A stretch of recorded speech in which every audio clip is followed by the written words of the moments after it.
This question has to do with Berkshire's so-called permanent holdings and whether, when making investment decisions, you somehow mathematically calculate a value to Berkshire's reputation for loyalty to its public investees.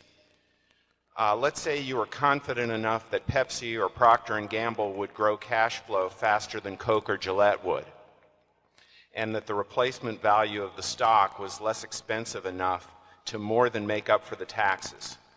Would you then sell Coke, for example, to buy Pepsi? And if not, why not? And how do you value this reputation for loyalty aspect in those decisions? Well, I think that's a very good question.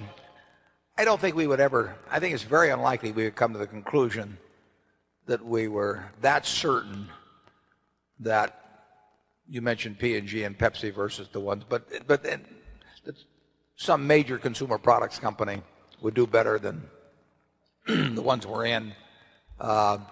We might very well decide that some other one is going to do quite well and buy that additionally.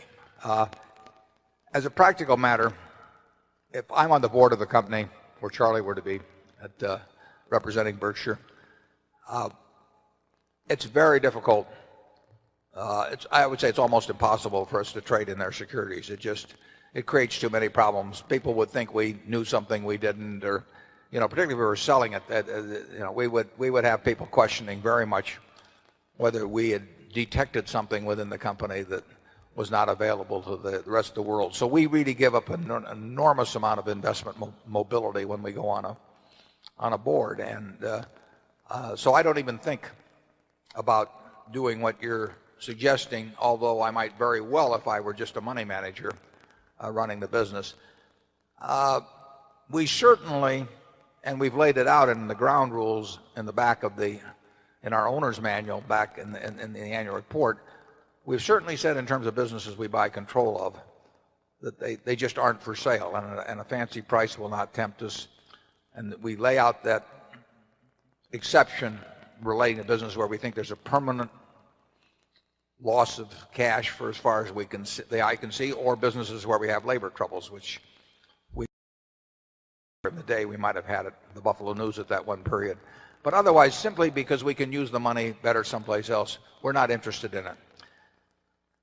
I can't really dig into my psyche and tell you how much of that is because I think that will help us buy businesses in the future if we behave that way, or how much it's just my natural inclination that when I make a deal with somebody and I'm happy with how they behave with me, that I want to stick with them. It's probably both, and I wouldn't want to try and weight the two. I'm happy, with the results of the first, and I'm happy with the way I feel essentially about the second. I just think it's crazy. I know if I owned all of Berkshire myself, I wouldn't dream of trading around businesses with people that have trusted in me and that I like and that have been more than fair with me. I wouldn't dream of trading around businesses so that my estate was 105% of some very large number instead of 100% of some large number. I just would regard that as a crazy way to live.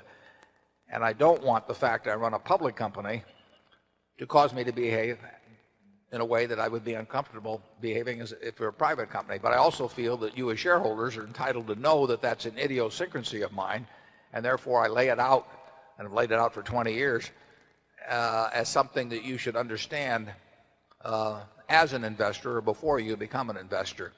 I'm sure it helps us in acquisitions over time, but whether that in any way compensates the opportunity cost that Charlie talks about of making an occasional advantageous disposal, I don't know, and it's something I'll never calculate.